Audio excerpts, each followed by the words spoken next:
My name is Martin Kupp and I'm a professor for Entrepreneurship and Strategy at ESCP Business School on the Paris campus.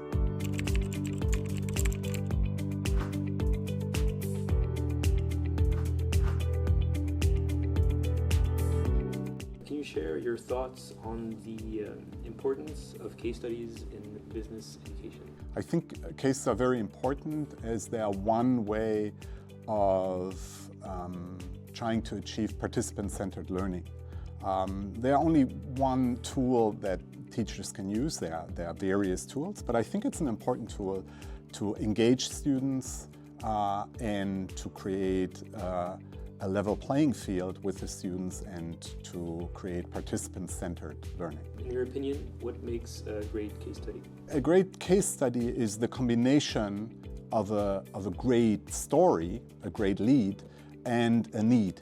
That is, you need to have a clear teaching objective to write a good case study. So I think you need these two ingredients to really create a good case study. Can you give us an example of a great case study that you read in the past? I mean, first of all, I probably, my own come to mind, which is maybe not the right thing to start, but I really like my case study about Faurecia, a French automotive company. I also like my case study about Damien Hirst, a very famous British artist. And I'm just writing a case study on the accelerator program of Deutsche Telekom. And I'm writing a very interesting case about a small little niche boutique hotel in Belgium. So more now about the best-selling case author list. What exactly is it? The best-selling case author list by the Case Center, I think the idea is to showcase, but also to celebrate teachers who go through the effort of writing interesting, engaging teaching material. So the way it's typically compiled, and I don't know exactly because I guess that's their secret sauce, but it's basically the number of cases that are being sold in a year, but also the number of different institutions that have adopted your case study. So it's really about impact. Like, has your case study an impact in the sense that other educators use your case study? So I think that's the purpose, and the list itself celebrates and showcases these people who have written material which is so good that other educators adopt that materials in their universities and business schools. And what does it mean to you to be in it? It made me really happy because it's exactly that. It's a recognition that your material is being adopted by others. So I think when you're teaching or when you're researching, that can be a very lonely activity in the sense of very often you're alone. But when you create something, the best-selling case author list will tell you, well, you not only created it for yourself and you hopefully created a good learning environment for yourself, for your own class, but it's actually being used by others. So it's a recognition, but it's also helpful, hopefully, for others, because not everybody wants to write his own cases. People want to use other people's cases because it's a lot of work to write cases, and it shows that people are adopting it and that you have an impact on the world of education. Is that your thought process when you write case studies? You think about what it will bring to others? Honestly, I don't, and I think you shouldn't, in the sense of thinking about whether other could use it or not. I think in the process itself, you should focus on your own need. And I run case writing workshops, and what we tell people is write a case study for one specific class and one specific audience that you have in mind. And then it will become a good case study. And then, of course, if others have similar situations, a similar context, even better if they use it, but you should not write a case study with the purpose of selling many copies. I think you should write a case study to create the perfect teaching vehicle for yourself and your class. What impact do you hope your case studies have on students, for example?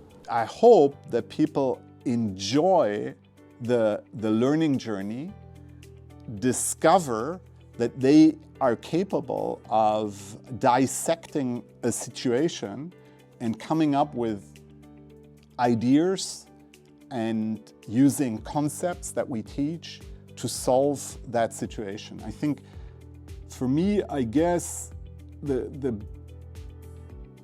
what I would like to achieve is that people actually learn easier and with more fun through cases. So it's a form of remembering. And that's, by the way, I teach for many years a case study on Madonna and on Lady Gaga. And sometimes I meet students after years and they'll tell me, I still remember the case we did on Madonna, and I still remember this and this elements or this concept. And then I think, well, that's great. It's not about learning about Madonna. It's about learning about a concept and attaching that potentially to Madonna, which helps you to remember and hopefully apply these concepts in real life. How do you see the role of case studies evolving in the future of education? I mean, fundamentally, cases are not brand new, right? I mean, Harvard Business School typically claims that they invented the case study, which is not really true, but it might be true for business education. But cases have been used in philosophy, cases have been used in medicine a lot. Actually, my analogy for a good case study is the patient in the room in medicine, right? In medical studies, students learn a lot of theory and a lot of background knowledge.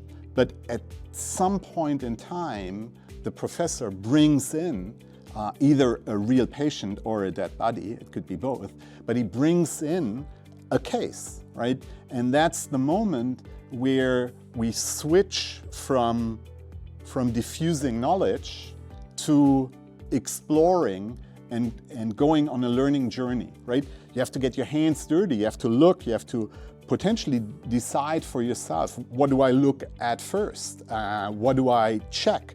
Do I check the pulse? Do I check for broken bones? Or do I go for the inner organs, right?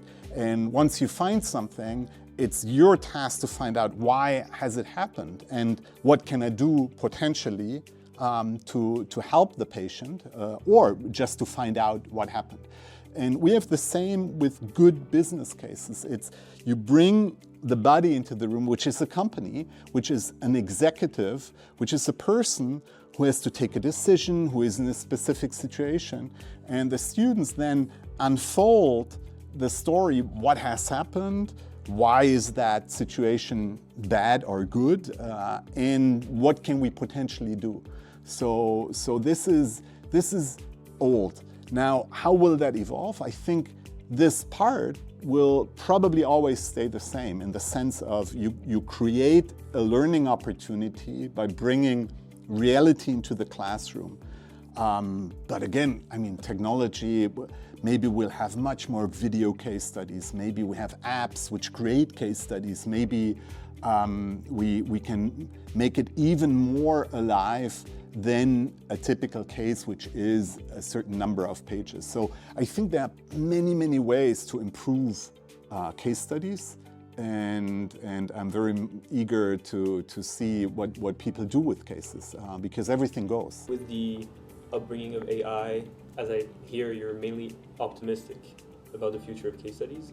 Yeah, I mean, AI might produce case studies. AI might be a case in itself, right? So I think if you basically detach yourself from a case has to have a certain number of pages and it has to be written, but if you define it the way I try to as a learning vehicle, then I'm pretty optimistic that we'll have these kind of learning vehicles in the future. Can you share any advice for aspiring case authors or educators who wish to write their own case study? A good place to start is to identify very specific situations in your courses, like a specific session, a specific topic that you want to teach and have to teach because it's part of the syllabus, it's part of the curriculum, and then decide, well, maybe that topic would be great if we can have a discussion about a real life example, so a case study. So that's the starting point, to identify this real situation, because then you have your need. Then you know why you're writing it, you know what you're going to use it for. And I think that is ultimately the driver, because it will be a lot of work, but you have to keep on doing it. The second is then to identify the right story, the story that is the perfect one to illustrate what you want to teach. And that can be through your contacts, through alumni, through newspaper articles that you read, but to identify the story that matches your teaching need. And I think if you have that, then the rest is, there are lots of things to learn and to improve over time, but the rest for me is more technique, but these core elements, to have a clear teaching need and a great example for what you want to teach, this is at the core of a great case study. And ultimately, and that's maybe the most important, the case study should just be the vehicle to take your students or your participants on a learning journey. It's not about telling them that's the way to do it. No, it's a journey of discovery. And students, participants, should be in the driver's seat of this discovery. And is there anywhere that people can find your case studies if they're interested? Yeah, I mean the case studies, the price or the list of the best-selling case authors is done by the Case Center, and the Case Center is ultimately what we call a case clearinghouse. So it's a platform where all educators from the whole wide world can put their cases, and all other educators can then buy these cases for their students, or the institutions would buy the cases. So if anybody looks for my cases, it's at the Case Center. That's one place, but there are other case clearinghouses, like also Harvard has case collections, and you'll find some of my cases there. And obviously on the ESCP website, under my profile, you'll have my publications, and there is a list of cases, and you will get links directly to the Case Center from there.